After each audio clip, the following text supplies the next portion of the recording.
The latest reaction from Washington, Democratic Congressman from Illinois, Raja Krishnamoorthi. Raja, thanks for being with us, Congressman. First of all, we're grateful to have you with us here, getting awake. Tell us what it is like inside the chamber there. Can you describe the emotion, the chaos, the interest, all of that?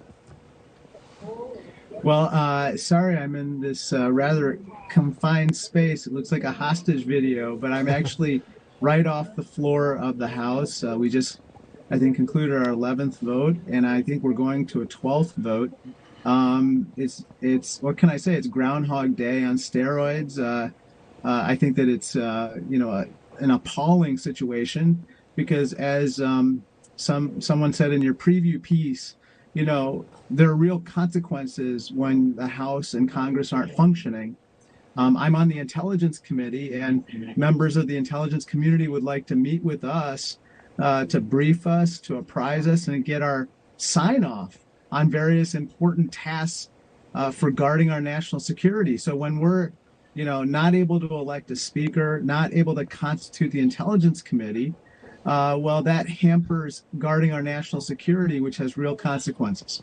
All right, as best as you can, kind of walk me through how this would work moving forward, because we're now on day 3. This is likely to go on into possibly day 4. I mean, is there any end in sight? Do you see the possibility of maybe Kevin McCarthy ending his bid for House Speaker? What would happen next?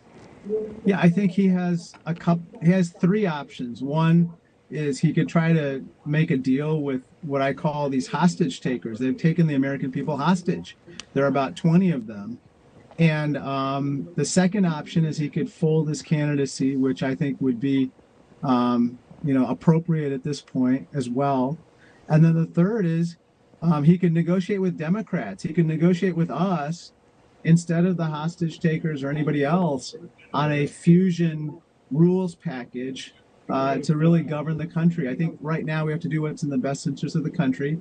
And as you can tell, he's just not able to command the votes after countless hours, 11 long ballot series, and it's time to govern. And we've got to get, addressing the business of the people of the country. So you see option 3 as the most likely? I'm not sure about that. I would like to think so, but I think that he's going to do everything he can to kind of solve his political difficulties within his own caucus. But the problem, Lourdes, is to solve those political difficulties, he has to give concessions to these hostage takers. And the more and more concessions that he gives to them, the more ungovernable the House becomes. Just as an example, there's something called a motion to vacate.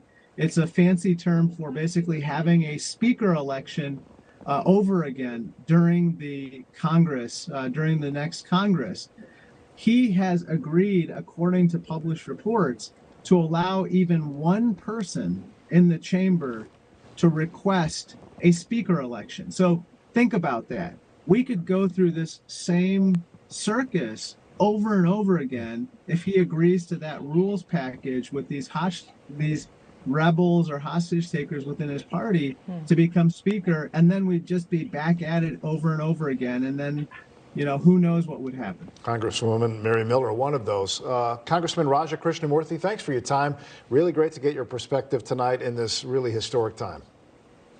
Thank you so much. Thank you again. All right, good luck out there. And wish us luck.